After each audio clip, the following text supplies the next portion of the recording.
if you are going to get into a profession like this, I think you do have to take it as seriously as a licensed therapist would, right? Like, I am not a therapist. A lot of people refer to me as if I'm their therapist. I take it very seriously. And I will not take on a person just like you will refer someone and say, call this number or whatever. I will not take on somebody that I know is outside my scope of work. Like, oh, you've been diagnosed with this. I have no knowledge of this. I am not qualified. I did not go to school for this. No, I'm sorry. Let me help you actually find someone in your area. And I'll give them a Google search list of people that I'm just eyeing up thinking they're good. Right. So, you know, people get harmed if they are not being helped properly. And they get harmed if the past is being glazed over and you're only looking at, well, don't worry about this. Let's just focus on growing. Because then all of these emotions go unacknowledged.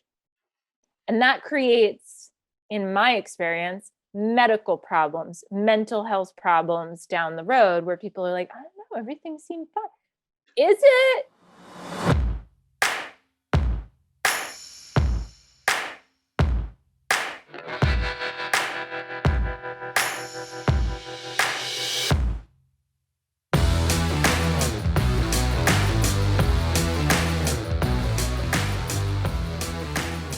This episode is sponsored by Classical Conversations. Since 1997, Classical Conversations has been equipping families like yours with the resources to homeschool with confidence, following a classical curriculum rooted in a Christ-centered worldview alongside other families in a local community. Homeschooling is doable with Classical Conversations. Check out classicalconversations.com/Gibbons for more information. Again, that's classicalconversations.com/Gibbons, Gibbens. Hey,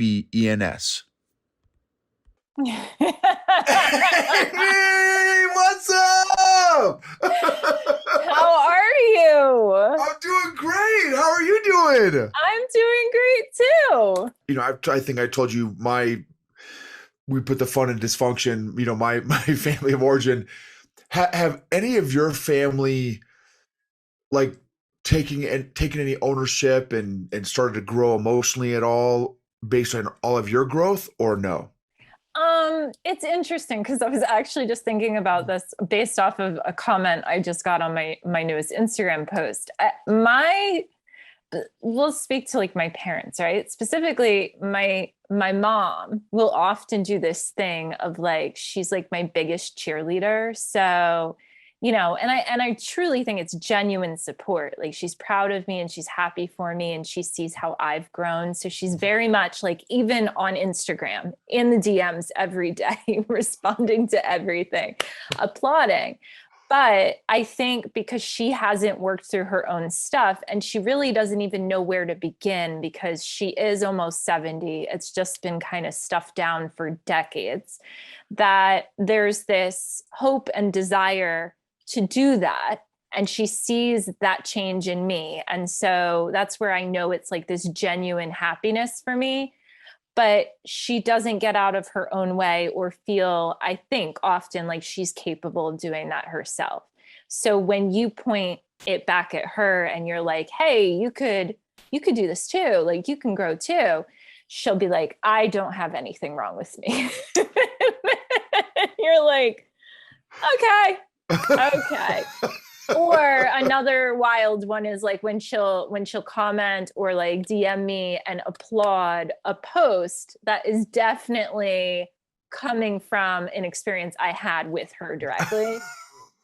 And she'll be like, amen. And you're kind of like, ooh, like I've had to actually work through not feeling like that is abusive because, you know, I had to realize, I think she's looking at it through her own little girl filter of like, oh, wow, yeah, I experienced that too. And she's not connecting that like she might have then had that experience on me, right? It might have rippled out from her to me.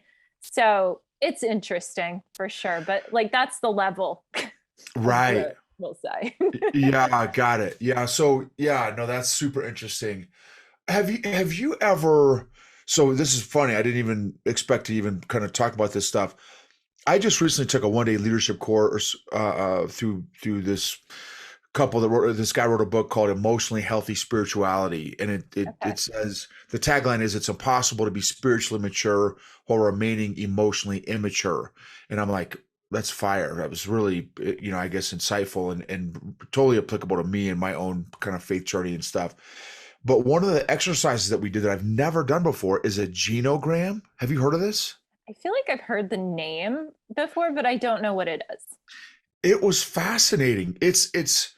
And I guess there's like tons of research and books and college courses and stuff on this concept of the family genogram, and you basically diagram your siblings, Hmm. your parents, aunts and uncles, and then your grandparents.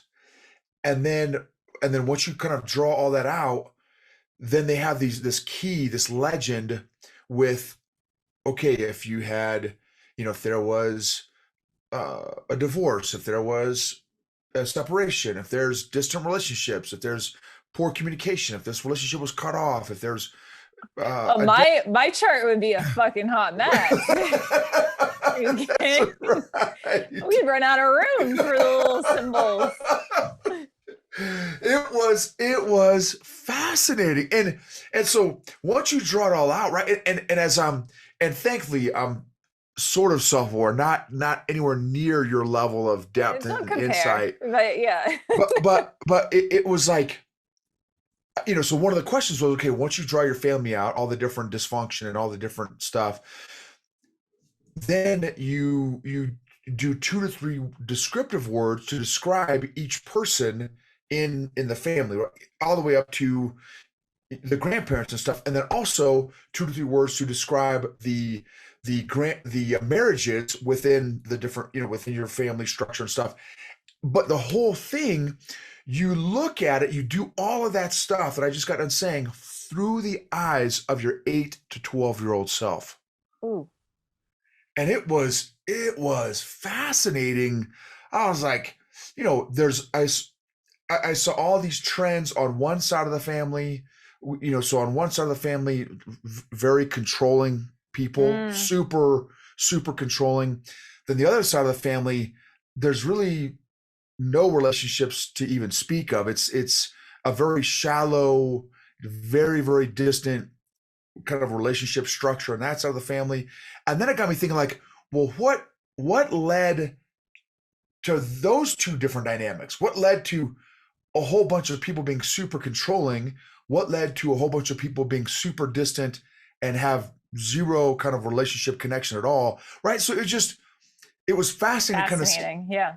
right? And then like you're supposed to draw like the themes, right? So what themes appear in the generation? So like alcoholism or abuse or divorce or affairs or depression or mental illness, right? So Mm. the themes within your family structures, and then they call it earthquake events. So like a That death. doesn't sound fun.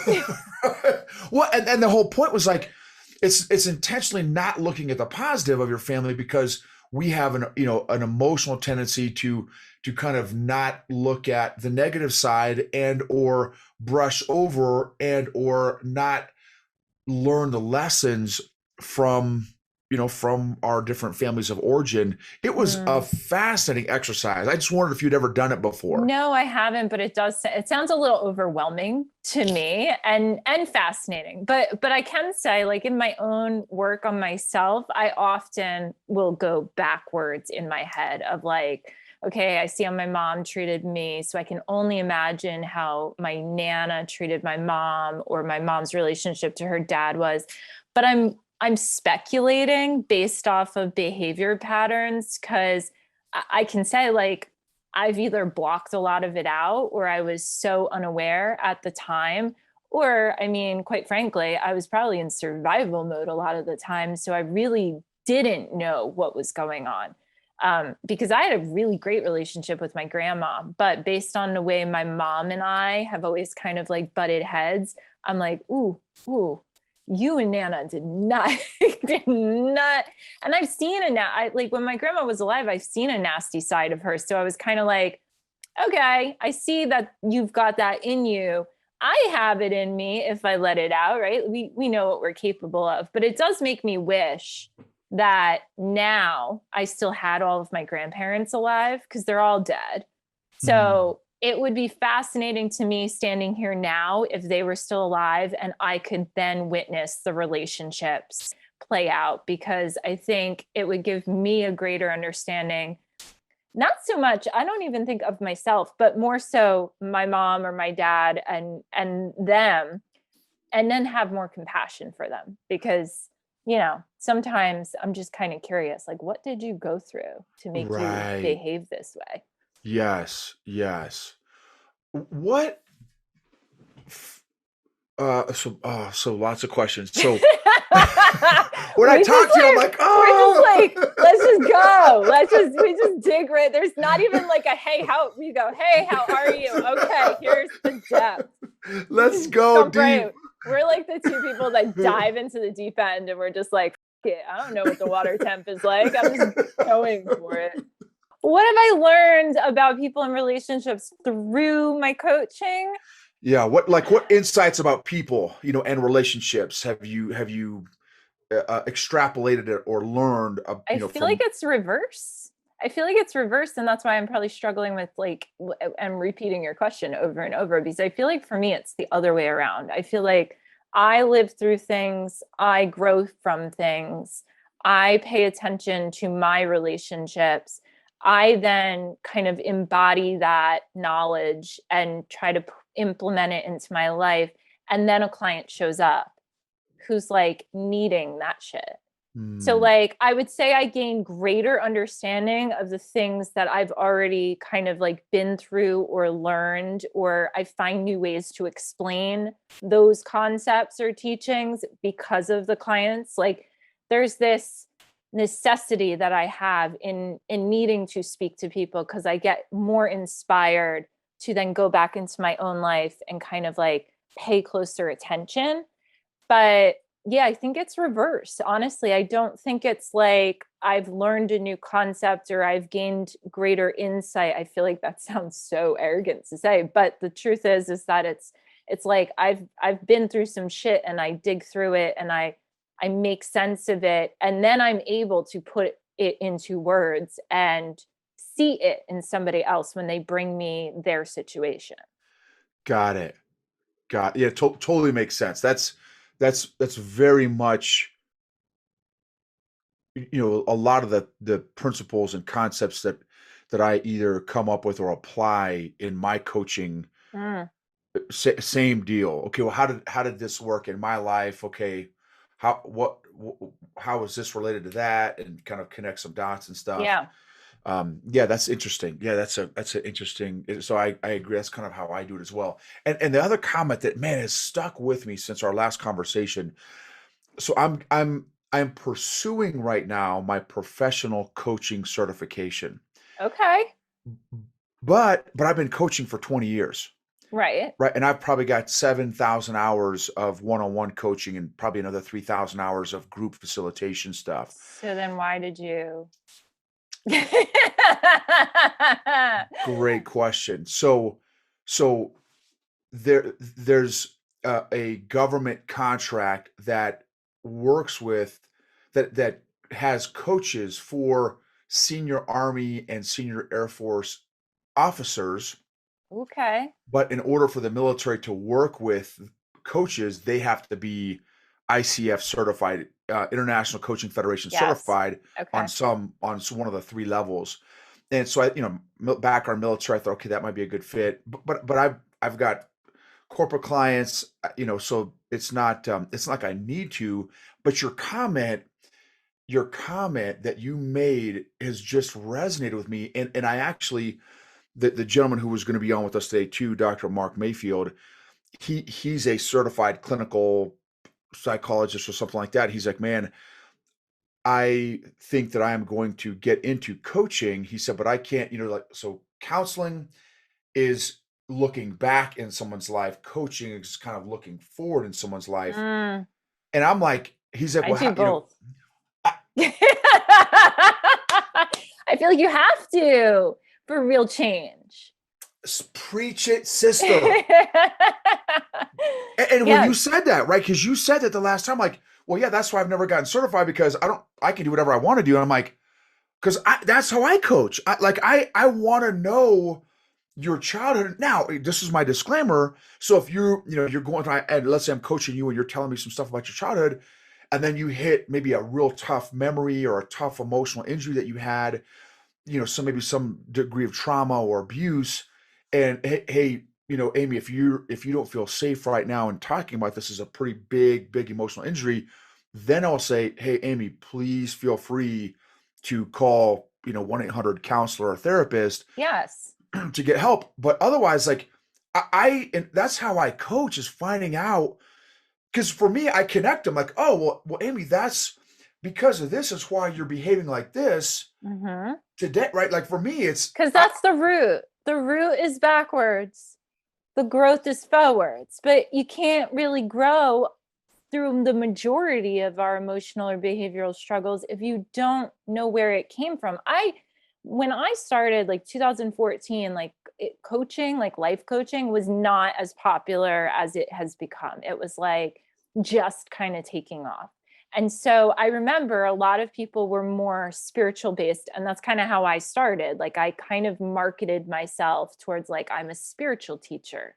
And I was certified as a life coach, but I was like, let me just aim in this direction, because that was I had spiritual understanding. I did know those concepts, but a lot of these other individuals were very much like, you don't need to understand where it came from. You don't need to just affirm this every day. Just affirm. And I was like, no, that does not work. And it became really evident as the years went on, like, and this is no shade at all, but this is just from my own experience and what I witnessed. A lot of these individuals who suddenly came out of the woodwork saying, I want to be a life coach, I want to be a life coach, were like random people thinking they were taking on like an MLM kind of job. They were like, oh, I can do it. I can help people. Everybody always says I'm inspiring. And you're like, no, it's way more serious than that. I don't know what you're trying to do. And what happened was I got this influx of individuals coming to me going, I hired this one and I hired this one. And they were like names I either heard of or didn't online in the same industry. And I was like, well, what happened? And they were like, I'm now broke and I'm still struggling. And, or she said this and it just hurt even worse. And I just decided this was not the right space for me. And I constantly got this feedback coming in. And the same goes for, and we know we've talked about this, but like a lot of people who went to like regular therapists. And I was like, well, hey, that was my experience too. And again, no shade, because there are really great like licensed therapists and psychiatrists out there. But to your point, if you are going to get into a profession like this, I think you do have to take it as seriously as a licensed therapist would, right? Like, I am not a therapist. A lot of people refer to me as if I'm their therapist. I take it very seriously.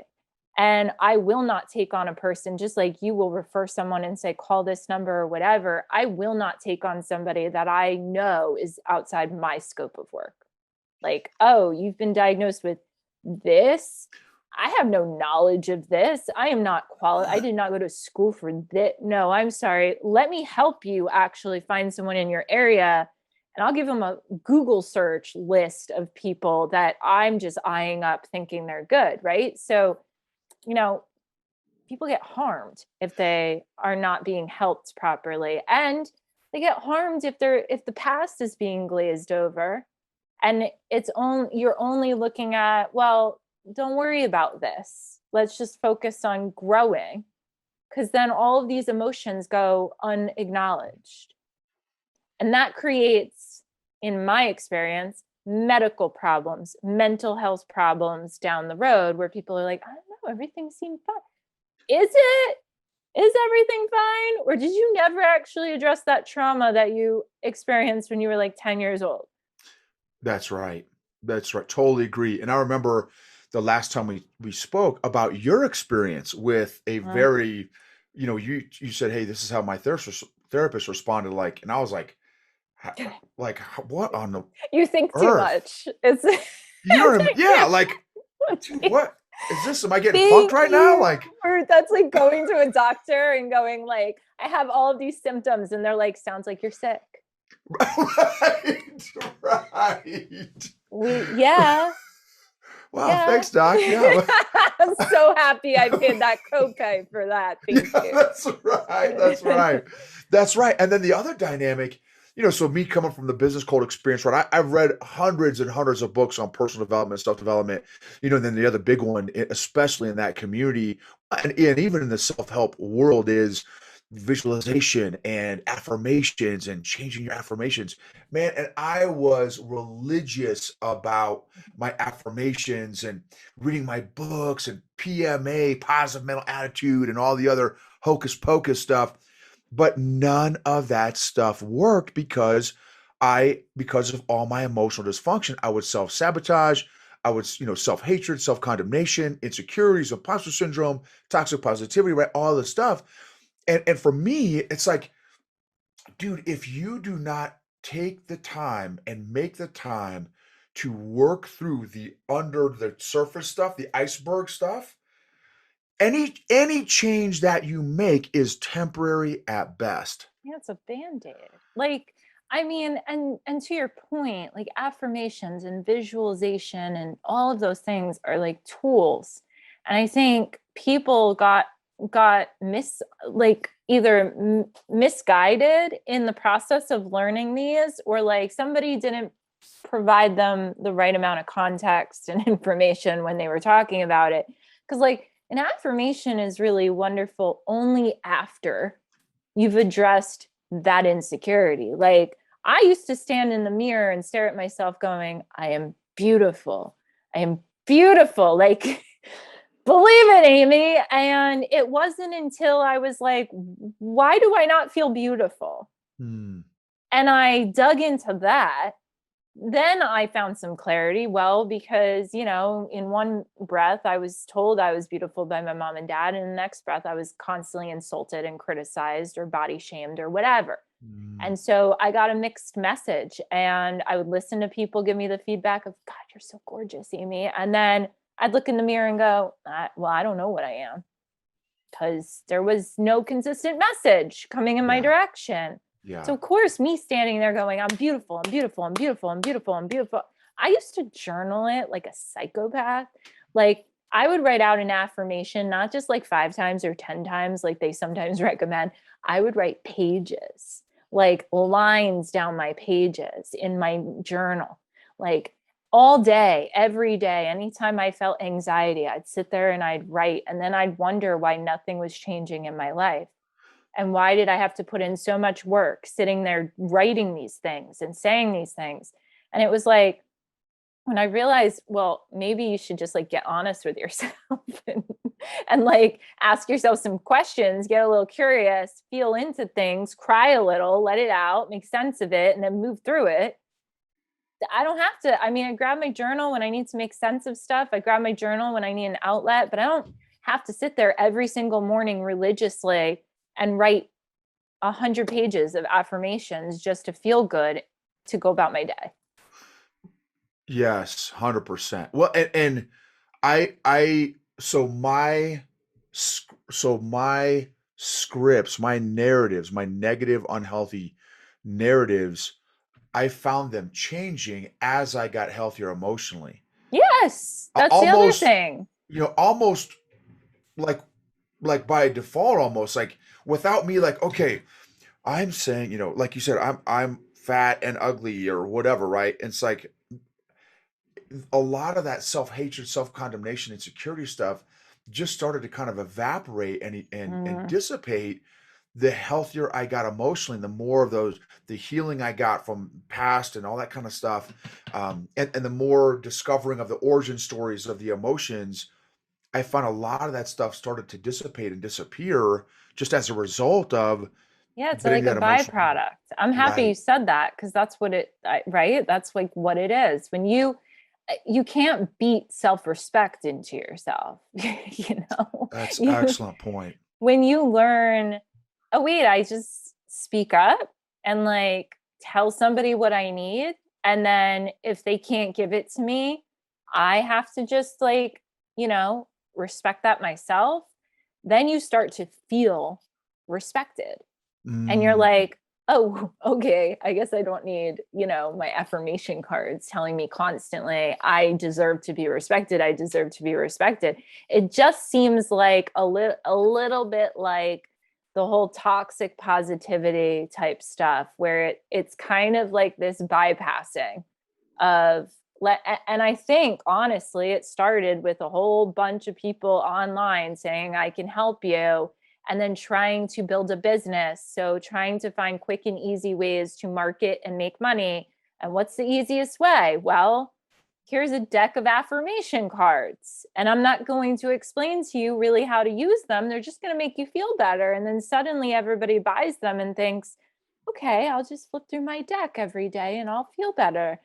No, there's so much more to it.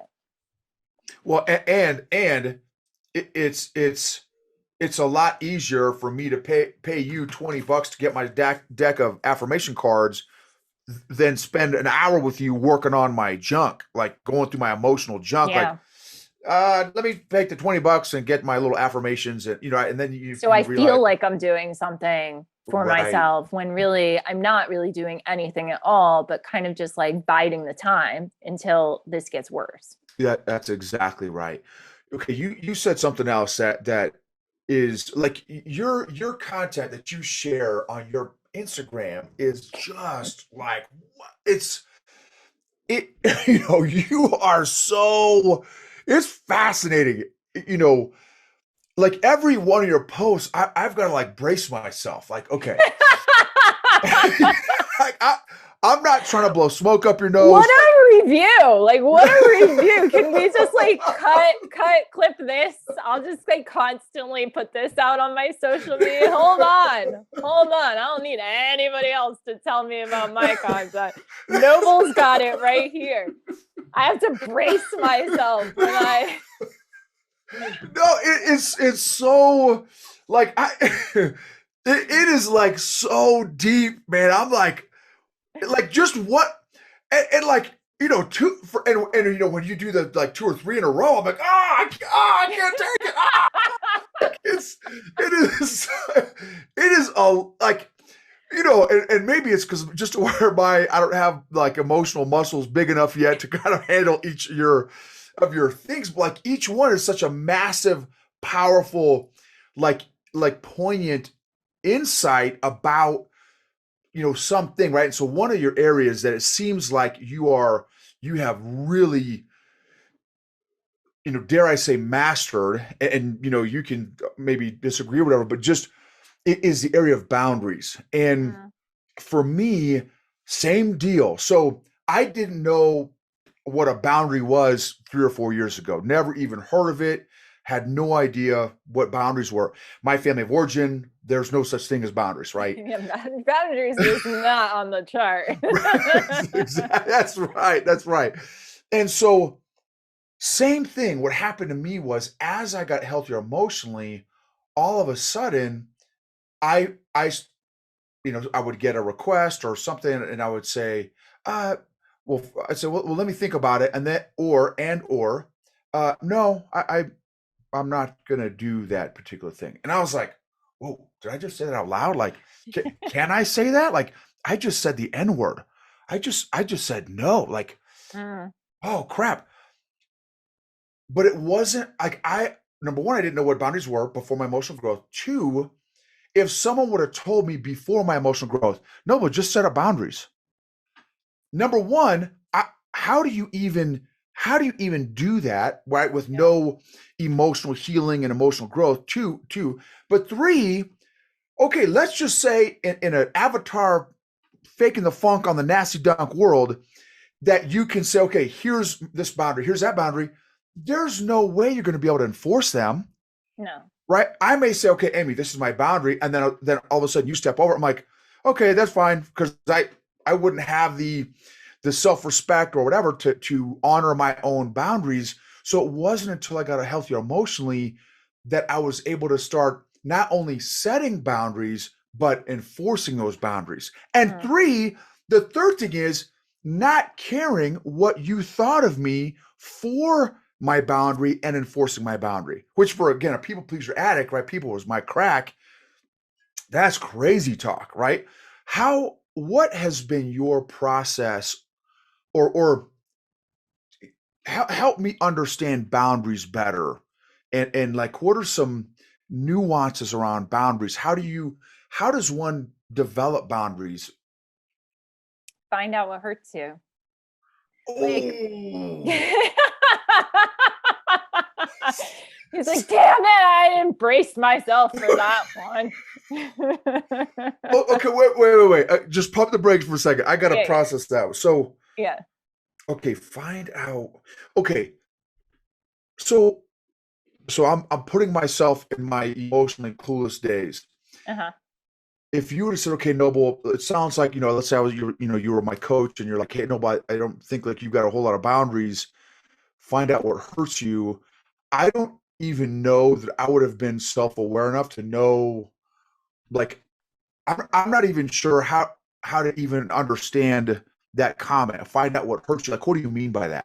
Well, if it annoys you, if it irritates you, if it frustrates you, if it makes you want to shout, if it makes you angry, if it pisses you off, if if you Feels feel like it's uncomfortable. unfair, if you feel like you are doing too much and not getting enough back, that hurts. Now, to your point, and I just want to touch on this because I think we have to realize that, like, we can't teach boundaries to somebody who's in a place in their life where they're very tolerant of being taken advantage of or abused. Mm, So the goal isn't let me save everybody from these experiences. The goal is let's help people once they come to realize I'm upset or I'm hurt or I'm irritated or I feel taken advantage of. This is what I need to do for myself so I can feel better. Because what the majority of us do, which I always did, was yell at the person. mm. I feel disrespected. This is your fault. Respect me. And it was like, well, I still wasn't going to get respect back. So my biggest question was, well, how do I get respect? And I was going about it the way I was shown, by my parents. So, and that to this day, they'll be like, you need to respect us. And I was like, but why? In the context of whatever it's laid out. Or I am respecting you, and your version of respect is just, I'm not obeying you. So, because Mm. I'm not obeying, like, there are so many little intricacies within this entire process. So, it really depends on the person and the context and, like, what is their belief system. But generally speaking, what I would say to anyone, where do you begin in the boundary setting process, is once you become aware something hurts in any capacity, that is where I need a boundary. Ah, wow, that's money. That's money. Man, I gotta chew on that. That's gonna be a hot minute for me to. Okay, okay. So that's fire. So, okay, so let me give you a scenario. Mhm. So I've got a friend of mine. This is a scenario that came up during one of our EQ Mafia kind of conversation discussions.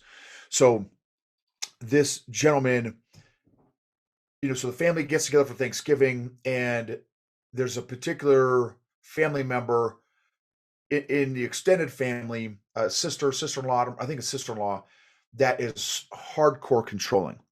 And so when she shows up, the whole family has to snap to an itinerary or schedule. The whole family. And if not, she loses her mind. And Mm, everybody knows it. Well, this is bull crap. I can't believe, Amy, you're not going to stick to the schedule because you're kind of screwing with the whole family because this is the plan, that we've all agreed to, which no one has agreed to, but kind of, she's the commander of the family Thanksgiving experience or whatever. And and as my buddy's telling me about this, he said, so what I do when I show up, I just go into heart, like I turn into water, right? Because I just, whatever she's gonna do, let her create her kind of chaos and this organized chaos, and I just kind of sit back and let her do her thing the whole weekend, or whatever. And part of me is like,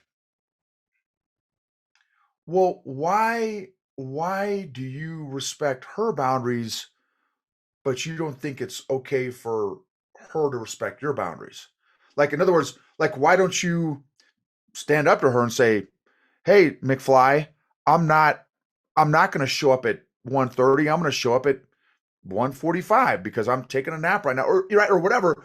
So, when is the right time to say, "Hey, no, I'm not going to follow in your line of whatever. I'm going to do it how I want to do it," versus like just kind of maintaining the peace? What's that balance? Well, here's the real question. Is he maintaining the peace, or has he reached a place mentally and emotionally where he's like, this is not worth my energy investment? It doesn't upset me. It's not harmful to me. I'm here regardless. So there's really no need. Like, I see how she is and I see who she is. And it's just, it the way I'm going to exist in this environment is to just be water. Sometimes that's a boundary. Oh. Now I'm Oh, not I saying it see.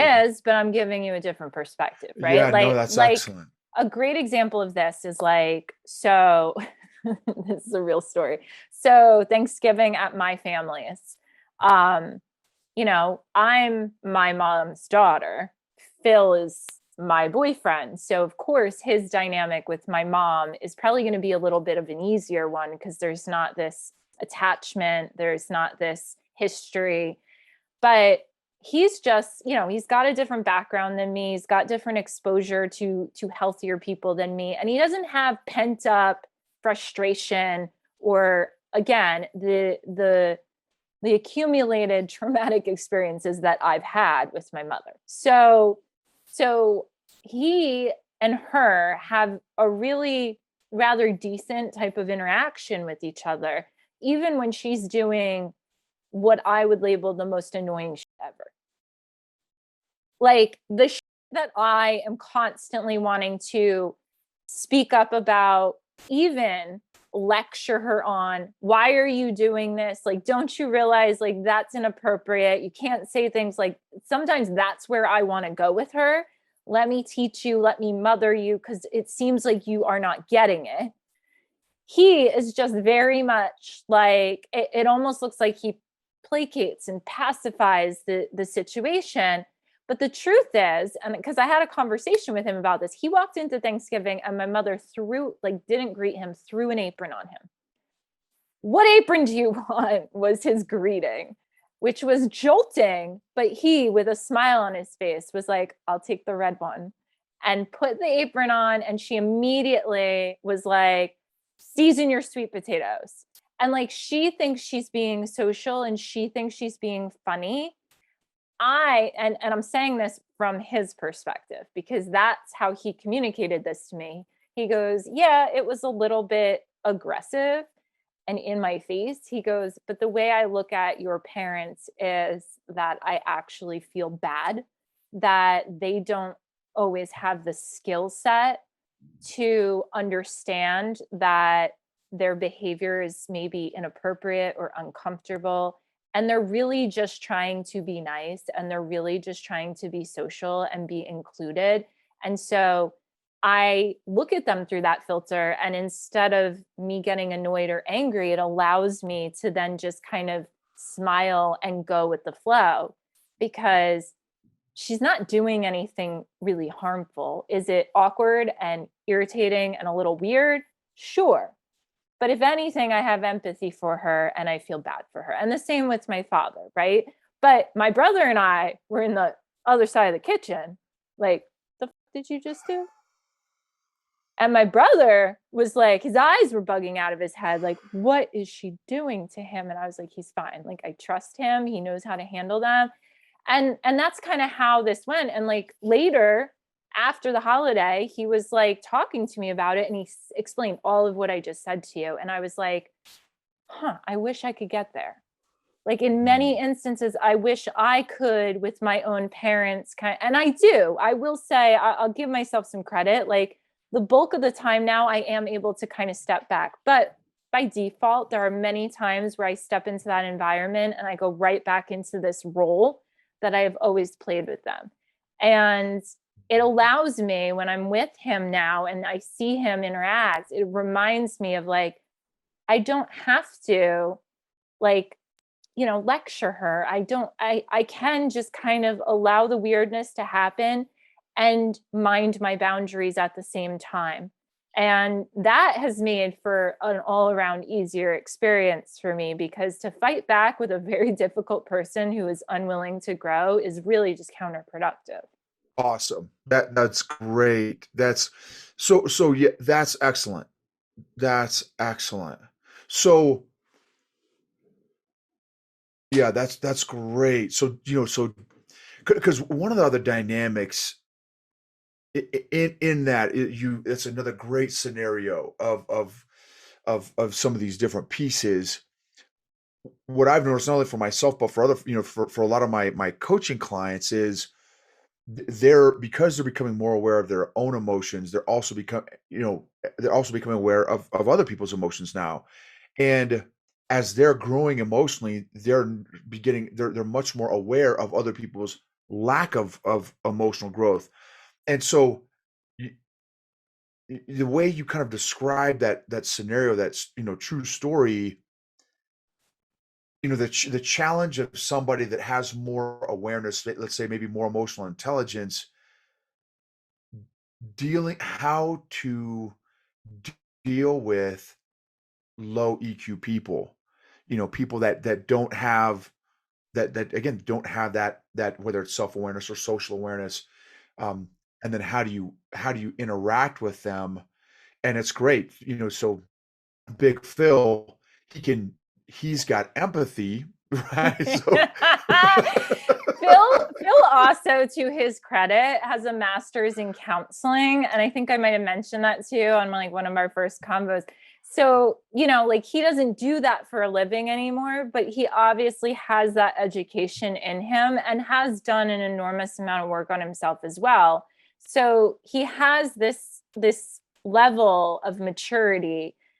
And I don't compete with him, so I'm not going to say it's more than mine or less than mine. I feel like we're equals, very much so. And where I struggle, he has a strength, and where he might struggle, I have a strength. But it's helpful that he does have that that background, right? um but yeah, he has that ability. I mean, and my dad, like, for what it's worth, said some inappropriate things, and it's interesting because I shared it in some private sessions with clients because I was using it as an example, and they were like, oh my god, my dad mocks me and almost demeans me, but thinks it's funny, and it's like, he's genuinely not trying to be mean. He really doesn't realize how toxic the comment is, Hmm. and it's his way of feeling included. And so that takes you back and realize, like, this is what having parents who have unaddressed trauma looks like. Wow. This is what it looks like. This is the dynamic. Now, a lot of people might have one and the other parent is a little more mature, and God knows how that marriage went, right? But like, when you got two of them, I have two of them, and I love my parents deeply and dearly, but they are difficult, and they're difficult because they never address this stuff. They're at the point where they really don't want to. They're, I hate to say it this way, stuck in their ways by choice.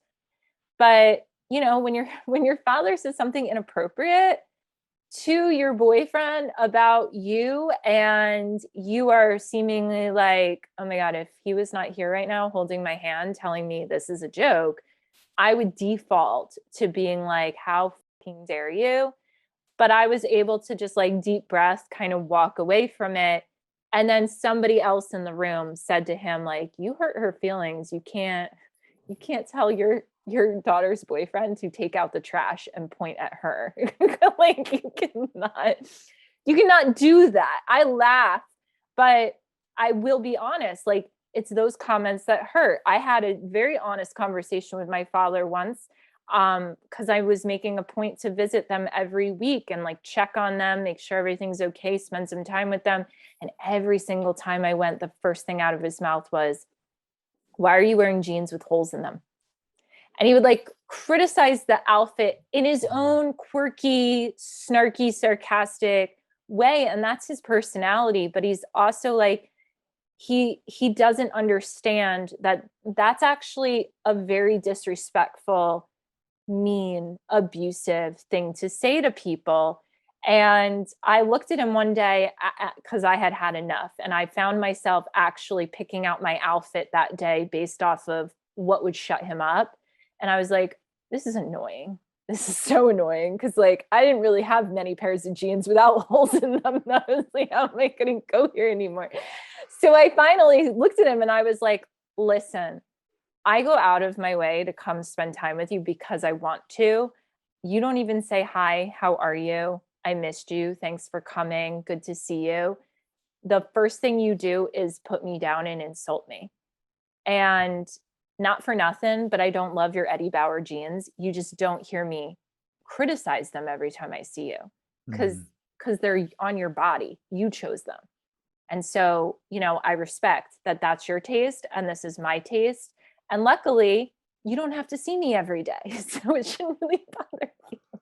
How was that received? How did he receive that?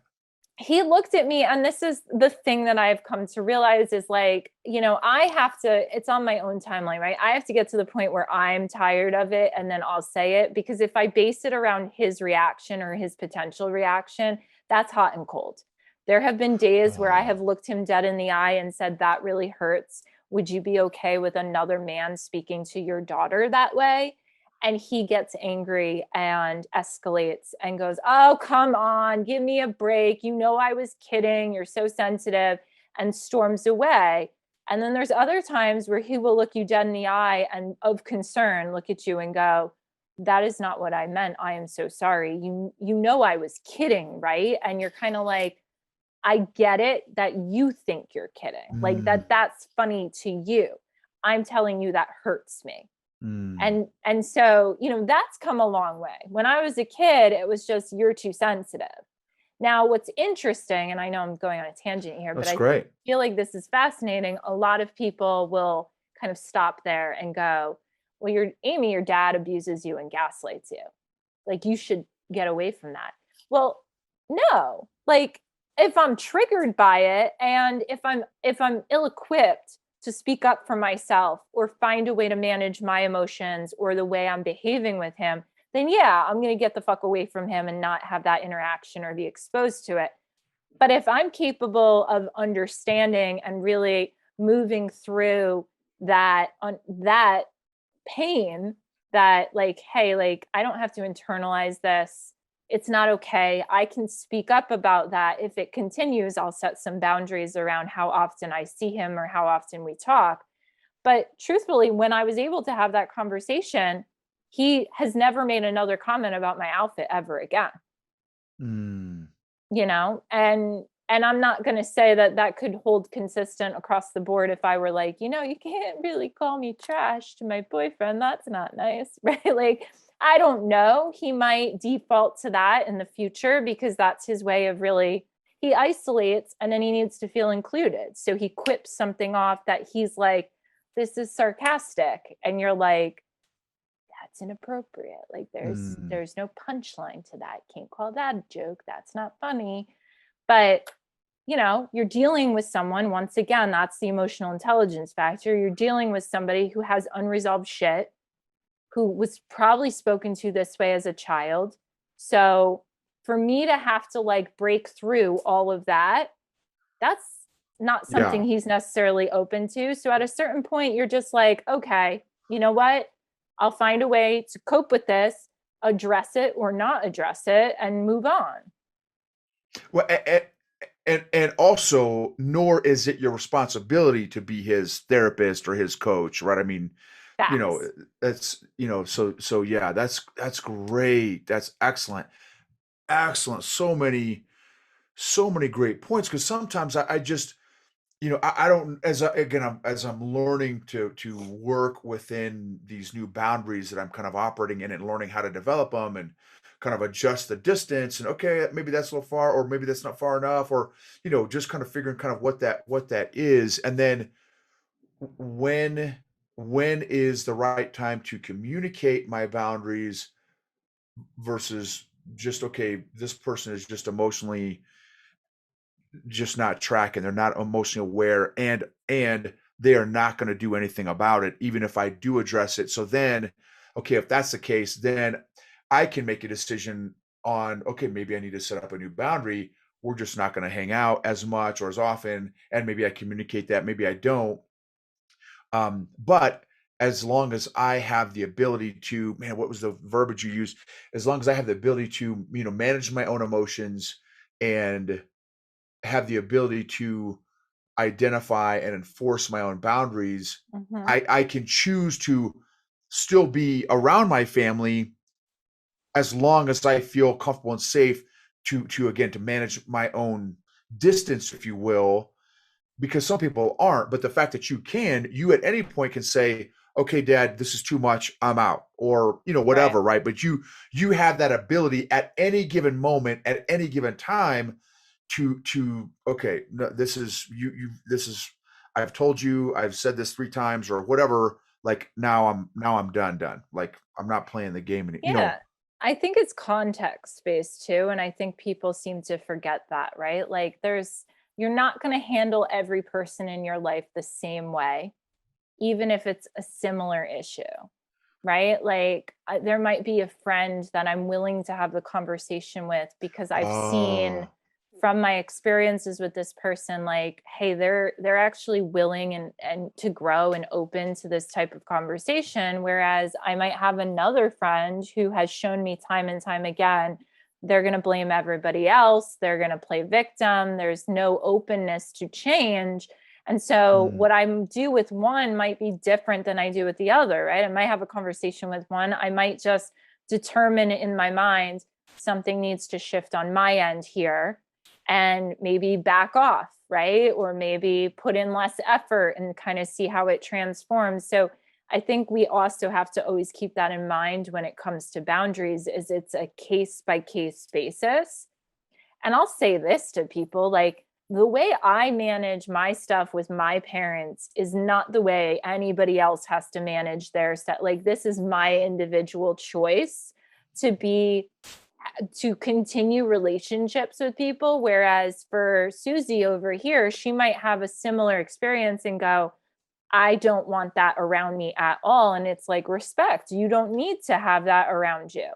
right, But I that's great. see it differently for me. And so for me, it's kind of like, I see no value in getting rid of these relationships at this present moment. I see Mm, absolutely no value in eliminating my mother, father, anybody else that might be in my family that has questionable behavior or, unhealthy patterns. I just find ways that are going to work for me to interact with them, and that is my choosing. And so, we have to keep in mind that these things are not black and white, and it's not like everybody who gaslights is doing it intentionally and they're trying to trick you, and they're which upsets me because a lot of accounts online that focus on things like that, focus on abuse or focus on narcissism or focus on, that's how they frame it. Like, every single person who's a narcissist is no, for sake, like, I could list out the qualities or the behaviors of certain people in my family, and you'd probably be like, that matches up with a narcissist. And I'd be like, and I function just fine with them, right? mm, Like, I don't think we can villainize all of these people because a lot of them are doing it mindlessly. There's a lot of people out sure, there who manipulate and gaslight, and they don't even realize they're doing it. It's just how they've always dealt with their own pain. that's right. Okay, so okay, this is money. so what so h- help me if you can maybe understand. So if I was in your shoes, what I don't know how I still this is that is yet to be discovered, the Easter egg that I have not found yet. Oh, give it to me all. For some reason, if somebody, okay, so if I set a boundary, hey, Bob, Uncle Frank, Uncle whatever, Aunt Susie, hey, look, this is a non-negotiable for me, and they do it again, so they violate my boundary. They don't exist anymore in my life. Mm, you're a one Like, and done type dude? well, if I communicate now, kind of being where I'm at emotionally now, right? Now that I've got some awareness and okay, now that I've got boundaries and I was like, I've got boundaries and I'm not afraid to use them kind of thing, right? But I have this very extreme, if I express a boundary and you violate it, I'm done. And here's the crazy thing is I don't care who it is. Like Mm. it can be a family member, and now it wouldn't be obviously any my my wife or my daughter, but outside of my wife and my daughter, I will cut you off in a skinny instant and not think twice about it Oh if no. you violate, right, right. So, and I haven't figured out yet, like, and I there's no remorse, there's no, and it's not emotional. It's not screw you, Amy. Like I'm done with you. Like I just you will never hear from me again. Yeah, because it's black and white in your head still. Like, I think you have to realize, and listen, this for everybody, including myself, like when we get to the place with a certain type of individual in our life or the concept in general of setting boundaries, we go from one extreme to the next. This happens across the board with everything. We go from, let's say, tolerating everything to suddenly we're like, I learned boundaries, I learned how to speak up, and now we're on this side of the spectrum. And it's like it's either black or white and that's it, but eventually you find that there is a gray area, and that gray area, and I did a bunch of classes in my inner genius on this where I walk people through the boundary setting process, and I explain to them, you know what, like the goal is you speak up, you make a clear boundary from where you're standing, and if they overstep again, then and again, this is based on your own level of tolerance. So you might be a one and done type person, but I always encourage people to understand that, like, not even myself, with everything, when somebody sets a certain type of boundary with me, it might take me a few times. It might take me a few times. Like, I don't know about you, but I need a little grace sometimes. I need a little forgiveness sometimes. I am definitely not perfect. I am definitely witty and pretty quick and smart, but there are things that I struggle with that I might need you to reinforce. And Mm. I might need that grace period to really adapt, because if you factor in, like, let's say I've been doing it a certain way for like 2 decades. And then somebody hits me with this boundary and it's like, yo, whoa, you're right. I didn't mean to do that. Ah. I might need a minute to really adjust to that. So what I say in these classes is, and I give the greatest example of when Dewey was alive, my dog. I would always take Dewey to my parents to babysit him because I was very much a hovercraft mom, and like he was never getting left alone. So if I was like with the friends for the day or whatever, he went to grandma and grandpa. And grandma does not follow rules. She, she's in her own world. Like, this woman she is a vet in her mind. Like, you have a medical emergency with the dog, suddenly she knows everything about that. And you're like, okay, no, but okay. So I'd go and I'd be like, now, first time dog owner, I'm like, okay, like, here's his bag of treats. I'd give her a full bag of treats. And here's his leash. And, I trust you, go. And then I'd come home and the whole fucking new bag of treats was empty. He's a little Pomeranian. I mean, a big Pomeranian. He was 16 pounds, so not tiny, tiny, but he's tiny. He's a small dog. You can't give him a full bag of treats. What the fuck are you doing? So I'm like, Mom, what'd you do? And I now see I have a bad reaction. I'm like, what are you doing? And she's like, you told me to give him treats. Well, when did you give him a treat? Every time I took him outside. How fucking often did you take him outside? Oh, we'd like to walk around. So you gave him a treat? Okay. So then I'm like, if I yell at this woman and I lecture this woman, that's not going to be helpful because she's going to do what she wants anyway. So it's my job to remove the margin of error.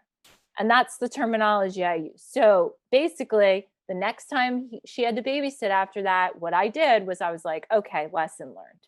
Let me take some treats. I'll take a handful out of the bag. I'll put them in a Ziploc and I'll give them to her. And so what did she do? She gave him a whole, like, he needs them broken up. She gave him a whole bone. All of them. Again, what the hell are you doing? And she's like, what? Now, I have to give her credit. I didn't give her instructions. And we don't realize this. We expect people to do what we want them to do. We think they can read our mind. I think it's common sense. Break the damn bone apart and give it to the dog. But she was like, in her mind, common sense was give him the whole bone. So I can't get mad at her.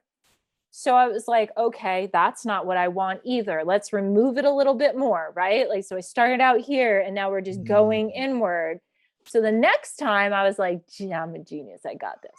Broken into bite-sized pieces, counted them, put them in a Ziploc. I was like, here's his snack pack.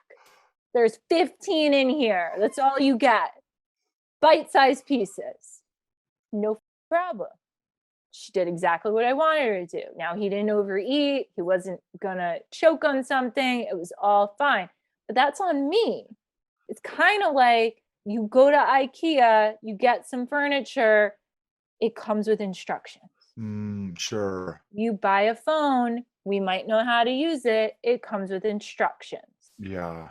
In case you need it, right? So in case I don't know how to do shit, I need to be able to look in the manual. Well, with people, you are responsible for dictating that information to them. And I don't know about you, but if I don't know how to use something, I might reread those instructions 4 or 5 times to make it make sense. Love it. Absolutely amazing, Skinny. Totally makes sense. I'm picking up what you're putting down. So why have I gone to this extreme? Is it like emotionally easier for me? Is it like what I'm just not sure why I defaulted to Well, one and done. I think a couple reasons, right? And you pick what resonates, but I think a lot of people go to extremes because they don't realize there's a middle ground. I think they think, okay, well, I never spoke up and now I am. And so speak up, cut off if they don't oblige. It's a control tactic. It's also you fighting back for all of the years you didn't say anything.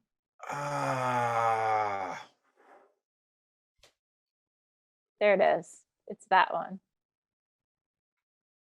When it makes you cry, you know it hit a nerve.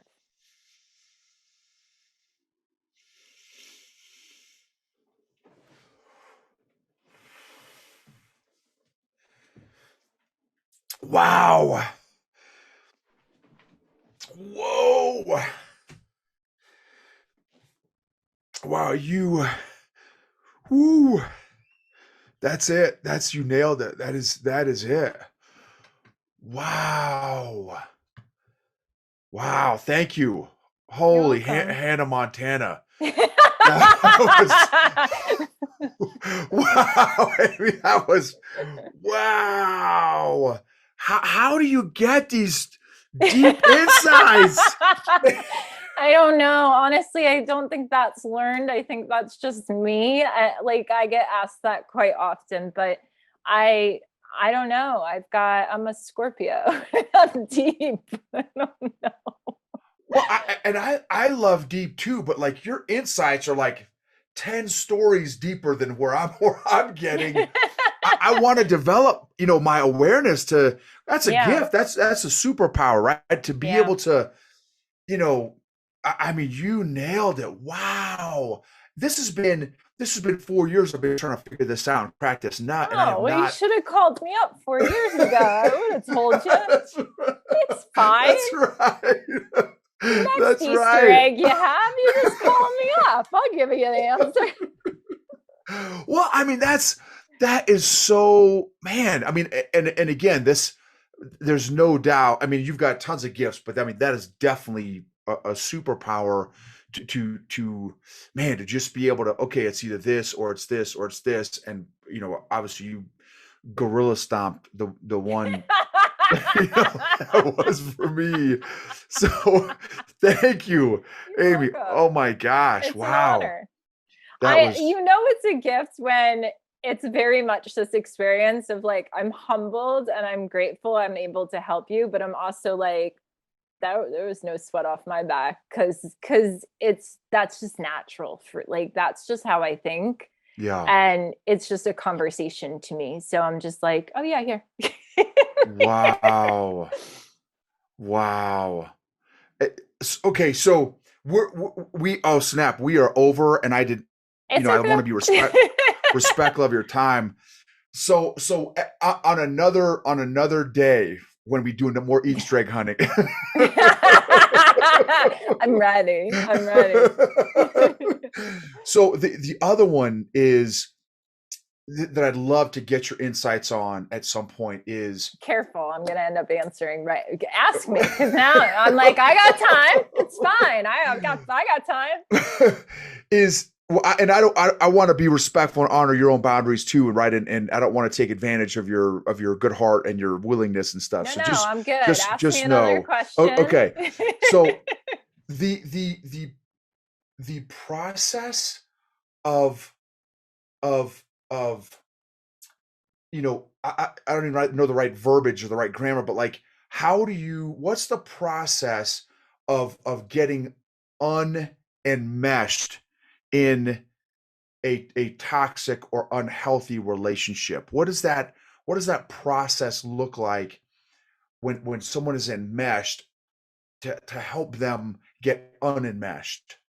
You have to start realizing that you have your own identity and that all of the thoughts that you're having are actually somebody else's voice in your head. So what I'll often say to people is like, ask yourself whose voice that is when you're in Ooh. moments. Cause like I was very enmeshed with my mother, like codependent, people pleasing, like everything combined. What a fiery cocktail that was. But how do you tell? How do you tell? So like that's a perfect It scenario. it doesn't feel like you. And I wish I could explain this because it's like I feel it when I would work through it. So we'll see if I have the right words to explain it. But often what would happen is I would be identifying as my mother.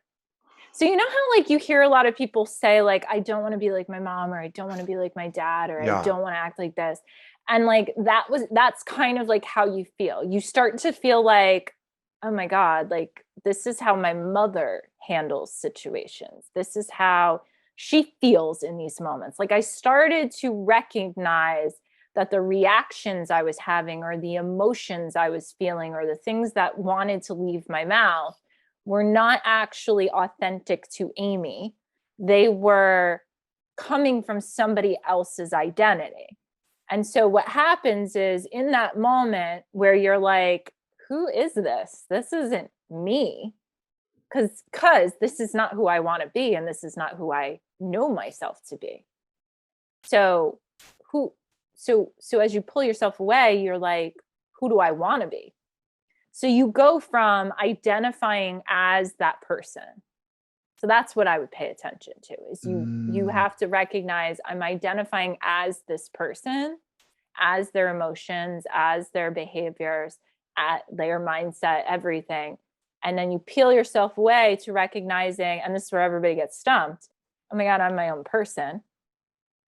I'm not them. I don't have to be them. I don't have to act like them, regardless of what they might have said or implied. Who do I want to be? And that has been a process over and over and over for me of like, who do I want to be in a relationship? Because all I've come to know is being mommy. And if I'm mommy, I see the trajectory that I do not want. and Mm. I am not her. Like, I don't want to be her. I'm not her. Like, that's the other indicator. If you find yourself going, God, I don't want to be that person. I don't want to be that person. I don't want to be that person. Well, you're most likely fighting yourself because you've most likely started to identify as that person. Wow. And okay, and so how long did that process of unenmeshment take for you from your mom? I wouldn't even want to put a timeline on it because I can say this. There are still moments in my life where I find myself behaving even now, because so I Okay. say this across the board to anybody, right? Like, that's why I'm always like, emotional growth is so layered. It's so layered. And what I mean by that is like, the more life experiences you have, the more shit is going to come up for you. Mm. So it's like, okay, I'm in a relationship with somebody. This is the healthiest relationship I've ever been in. It's naturally bringing shit up for me. So I'm having to, time and time again, witness myself act or think or speak in a way that I'm alarmed by at times. Like, whoa, who is that? That wasn't me. Ah. That's an instinctual reaction. That's like a default. That's something that has been conditioned into me. Or that's something that like I didn't even know existed in me. I've just been exposed to it so much, and I've never actually had my own experience where it gave me the space. Like, Phil gives me the space because he's not toxic, he's not unhealthy, he's not reactive, he's not those things. So it allows me, like, the relationships I was in the past, I felt like the fucking smartest in the room. I was like, oh, I got my shit together Right. because you're a mess. And Right. I will often say to him, well, I'm the messiest one in the room now, because there's space for me to see myself. Ah. And when I see myself or I hear myself, he doesn't have to be mean. He doesn't have to say anything. I always, and he said this to me recently, he's like, you do such honest work and you hold yourself so personally accountable to yourself. I really respect you for that, because time and Wow. time again, I will have a misstep or I will do something. And within minutes, I'm like, yo, that was my shit. And here's where it came from. And here's what I did. And here's what I was saying. Like, I will go boop, boop, boop, boop, boop. And he'll go, how did you do that so quick? And I was like, cause I didn't like what I just did. And so I sat down and figured it out real quick. How okay, so love it. So bottom line is you're still working on it. So that's great to hear. Like, Yeah. okay, so this is not like, oh, I spend a week doing some journaling and all of a sudden I'm unenmeshed all of a sudden, right? So Yeah, okay. dude, no, we don't hit enlightenment. I don't care what anyone has told you. No, no, none No, of that's good. No, that. that's good. That's good. That helps to kind of manage expectations, right? That was money. Okay, how did you get to a place where, like, I love that comment that Big Phil said, like, man, okay, so you hold yourself super accountable. How did you get to that place where you're super accountable to yourself? Like, okay, I didn't like how I responded there. Let me check myself. Like, how did you get to that place?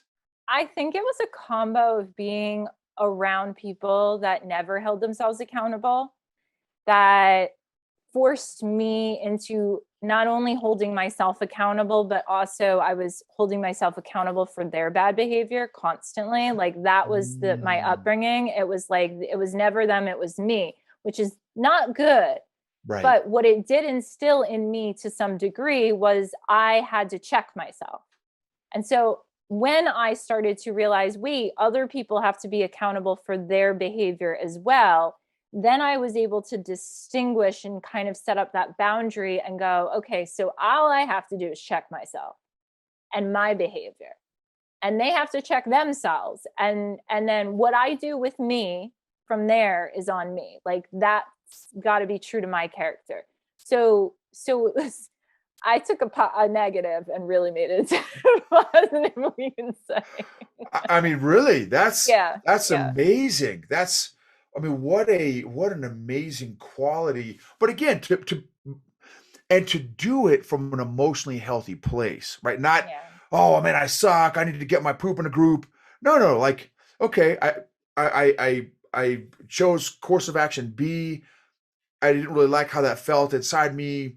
Let me check myself before I wreck myself. Let me choose either A or C going forward, right? So it's not this guilt and condemnation, and it doesn't have all that backwards. Which another benefit of that is like is you can that process can be so much faster, because for me I'd be like, oh, I suck, I'm a loser, right? And I'd go into this pit. Now I'm in there for an hour, or hours, or days, and it's just not. It's not that's not healthy, right? It's not quick, it's not efficient, it's not effective. And the way you do it is from an emotionally healthy place, holding yourself accountable, and it's quick. It's like, man, the ability to evolve and grow and change from an emotionally healthy place, man, you can create this beautiful artwork that's already inside of you without all the pain and drama and frustration and angst and stress that goes along with coming from an emotionally unhealthy place. You know what I Yeah, mean? but that all came from somebody else. Like, do you really think that the day you were born, you were like, yeah, I love beating up on myself? No, you learned that behavior. So when you get Mm, to that place where you're like, okay, I did some shit I'm not proud of, or I said some shit I'm not proud of, I'm gonna own this and I'm gonna improve.